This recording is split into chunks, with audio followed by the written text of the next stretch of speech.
Welcome to GameVault HQ. Today, we're sneaking through the misty streets of Eriksholm, the stolen dream, a demo that blindsided me in the best way possible.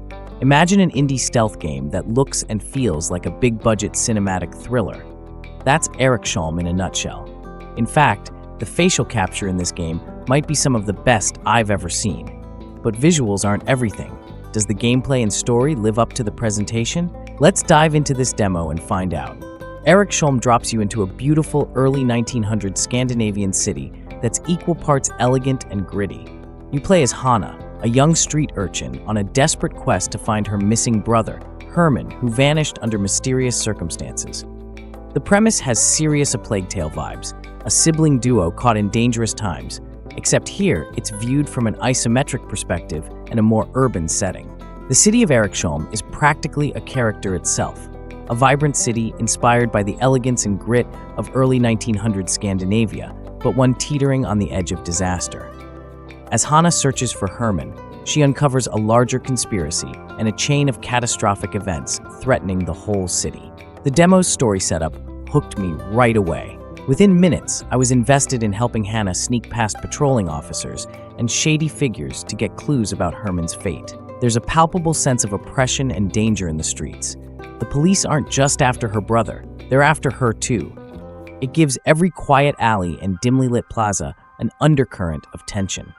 Despite the dire situation, Hanna isn't alone.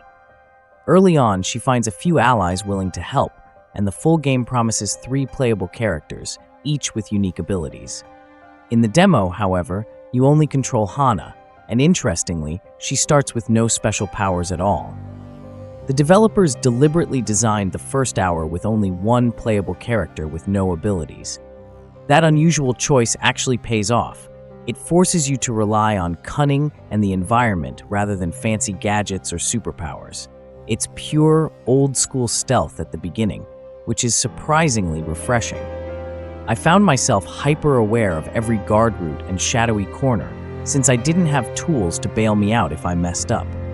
The focus on narrative during these segments is great.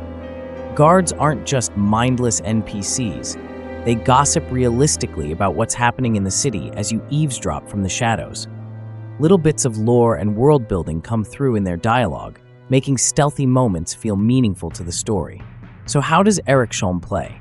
In short, it's a top-down isometric stealth game that will feel instantly familiar to fans of classics like Commandos or more recent titles from Mimimi games. Think Desperados 3 or Shadow Gambit. You move Hanna in real time through environments patrolled by enemies, sticking to cover and avoiding line of sight. The controls are flexible. You can either point and click with a mouse or use a controller to directly move her. I tried both, but preferred the controller. Guiding Hanna with an analog stick made sneaking around feel more immersive and tense, almost like I was physically tiptoeing past guards. In the demo's first chapter, your toolkit is basic. Stay in the shadows, creep behind obstacles, and distract guards if needed. The stealth mechanics are solid but straightforward. Don't expect fancy parkour or complex takedown systems here. Eriksholm keeps it simple and focused. And honestly, it works. The thrill comes from how scenarios are designed and how the story tension carries into gameplay, not from inventing new stealth mechanics. Every enemy encounter felt like a little puzzle. Study their patrol, time your move, then scurry to the next hiding spot. There's even a sequence where I had to clamber through a vent to bypass a locked gate, dropping out behind an unsuspecting officer.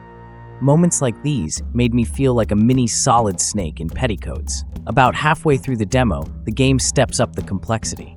In Chapter 2, Hanna gains the ability to take down enemies, but Eriksholm makes you use that power carefully. If you knock out a guard, you must hide the body, because if another patrol finds an unconscious friend, it's an instant fail situation. The demo is pretty strict on stealth. Getting spotted is usually game over, sending you back to the last checkpoint. This old-school design might polarize players. Personally, I didn't mind restarting a section once or twice. It pushed me to perfect my approach, but I know some gamers hate instant fail stealth with a passion. The level design in the demo encourages exploration and a bit of creativity. Even though this isn't an open-world game, there are often multiple paths to sneak through an area. I found side rooms with useful items and overheard optional conversations that fleshed out the story. The game even has a bunch of collectible lore notes scattered around. They add backstory, but if you ignore a few, you'll still understand the plot. Let's talk about the elephant in the room, the thing that's making everyone buzz about this demo, the visuals and presentation. Simply put, Eriksholm looks phenomenal. This is arguably one of the highest production value indie games I've seen in a long time. The environments are richly detailed. Flickering street lamps cast long shadows on wet cobblestones, steam rises from manhole covers, and the architecture has that elegant old European flair. In one section, I emerged onto a plaza at sunrise, and I legit had to stop and admire how the light painted the scene. The atmosphere is enhanced by excellent sound design and music. There's a haunting orchestral score that ramps up during tense moments and quiets down while you're exploring. And the voice acting deserves special praise. Every character voice I heard was spot on, with emotion and weight behind the lines. Now, the real show stealer, the cutscenes. Eriksholm doesn't skimp on story cinematics, and they are beautifully animated. These scenes use an up-close, ground-level view of the characters and are almost like something from a prestige TV drama.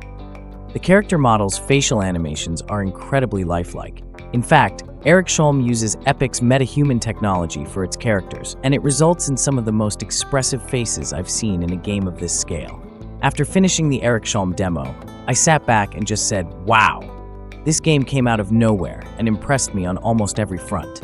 It's not often you see an indie title nail this many aspects: engaging stealth gameplay, a heartfelt story, top-tier visuals, and strong voice acting. Eriksholm really fires on all cylinders so far. I played through the demo, and my verdict is clear. Eriksholm, The Stolen Dream, earns a strong 9 out of 10. It's a stellar sneak preview of what could be a breakout hit in the stealth genre. A few rough edges aside, this demo delivered on its promise of a narrative-driven stealth adventure, and then some. If the full game builds on this, with maybe a bit more player freedom and polish, we might be looking at a modern classic for stealth fans. If you enjoyed this breakdown, hit that like button, drop a comment below, and subscribe for more reviews like this. Thanks for watching, and see you in the next video.